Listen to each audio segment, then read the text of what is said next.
Yeah. You mentioned masculinity. I'd love to have a quick chat about that because in a way I'm really relieved I'm not 14 years old in society because I would be so confused. I was confused anyway growing up because, you know, being a man is confusing just like it is being a woman, but masculinity seems to be such under attack.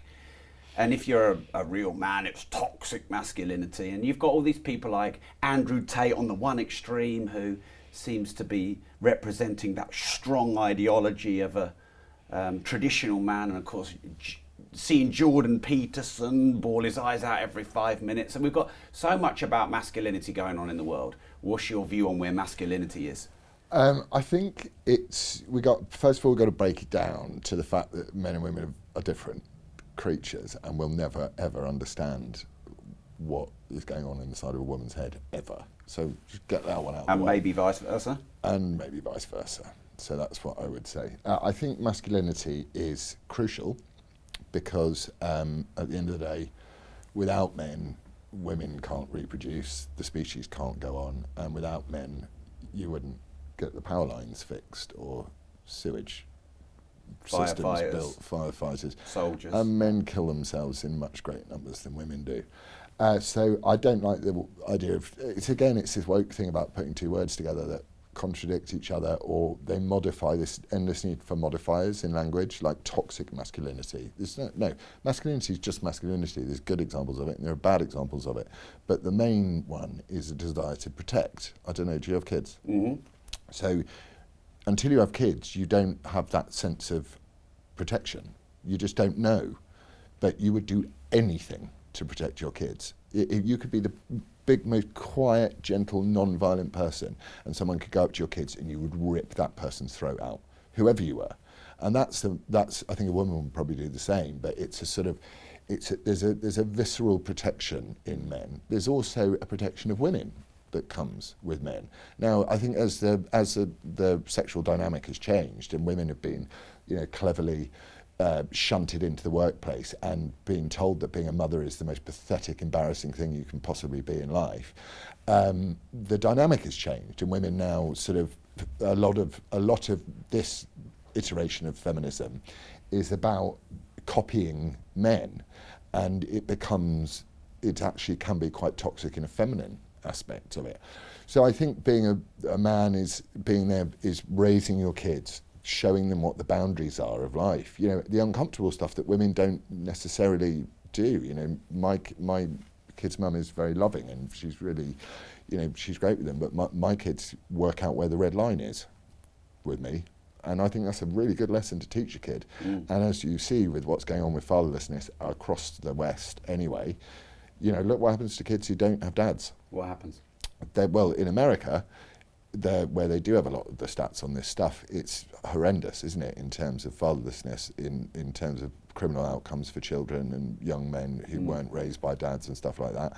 And the same here, it's the worst outcome you can have to not have a present dad, pretty much. Wow. It's a really, really bad thing. I mean, ideally you want mum and a dad, but it often, we live in the modern world. People have many epochs of their lives where they decide, I want to do something else with it. But there's a reason why all of that stuff was set up, that kids thrive best in an environment with the two sexes sort of applying their own equal but differently expressed pressure on a child to help that child, equip that child for its life as it moves forward.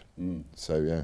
I mean, it's hard to define what masculinity is because it's hard to separate it out from individuality. And also, I'm much more interested in individuality than I am in any form of descriptor for people. And I don't like putting people in groups particularly. No, but that leads me on to, we've got a random round. Okay. And I'm just going to ask it as it is. We've sort of covered it, but I'm just going to ask it as it is. How many genders are there? There are no genders. No genders? No. Why are there no genders? Because there's genders in, if you're speaking French, then fine, you've got, but that, it's like, je me suis levé tout à l'heure. You're talking about le and la. Yeah, I mean, if you wanted, that's a gender in language, but I mean, in terms of life, no, it's temperament and personality, but there's no gender, no such thing. Sex, you're a male or a female. genders. Okay, so how many sexes are there? 2, and then Two. a very, very small number of people right in the middle who have, you know, chromosomal abnormalities that lead them to be, you know, slightly more of one and slightly more of another. Yeah. You know, in the intersex world, but the overwhelming majority, beyond even, you know, quantifying, is male and female. Mm. Do you think society embraces individualism at the moment? No, it's terrified of it. Why? Because we, you know, it's a multitude of things, but one of the main problems I think is social media, digital recording. You know, they said that I can't remember what year it was, but it was something like 2015 or 2016 that more photos were taken in 2015 or 2016 than were taken in the entire history of photography to that date. So the fact that we can record each other and ourselves, and it's permanent, has given people cause to pause in terms of their expressing of their own individuality, because they don't want to maybe step on a landmine that is left for them. You know, I stood on a landmine by pointing out that England maybe wasn't a racist country. There are many landmines you can step on. So individuality has been suppressed, and I think the digital, you know, the crack pipe that is our phone doesn't help. I think the fact that people record, you know, if you get into it, like when I get into any form of discussion with somebody, I will be, the first thing I'm thinking is, who's recording this? You know? So that encourages you to, you are part of a mutually approved surveillance state. So I don't think that helps either. So, yeah, you know. That scares the shit out of me, all that. Yeah, I mean, I've not been done by it because I tend to just say what I think all the time, and that is my defense mechanism against it. But, you know, I'm sure at some point someone will record something somewhere of me saying something that I regret. You know, people don't want to regret things. You know, people want to go, no, I'm good, I'm a good person, I'm a good person, I'm a good person. And we're constantly affirming the fact that we're all good people as well, which is a really bad idea. Why? Start from the position if you're an absolute and you want to be a good person. That's the people I respect, you know? It's like, you're not a very good, I mean, I don't know what goes on in the inside of your head, but sometimes if someone really pisses me off, I'm like, I want to chin you. Do you know what I mean? I had it the other day. I was out with 2 girls. I was out with 2 girls in a bar, and they're both quite outspoken, right? And someone recognised me, and one of the girls decided that they would defend me in a quite a, you know, she's a ballsy girl. Am I allowed? Cancelled. And then this guy comes up to me and he slightly gets in my face, and I stood up and I said, I don't really know what to say to you, but unless you move away from me but a distance of yards, I'm going to headbutt you. It's going to happen. And then the girls were like, sort of, I was like going, they're like, we need to stay for another drink, and I'm like, no, I need to get out of here, otherwise I'm going to be arrested at some point. So yeah, I don't know what that's got anything to do with, but.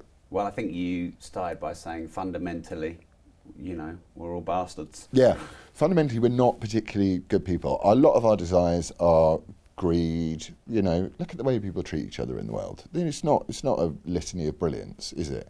So this modern religion of going, no, actually I'm a really good person. And I'm like, you're not.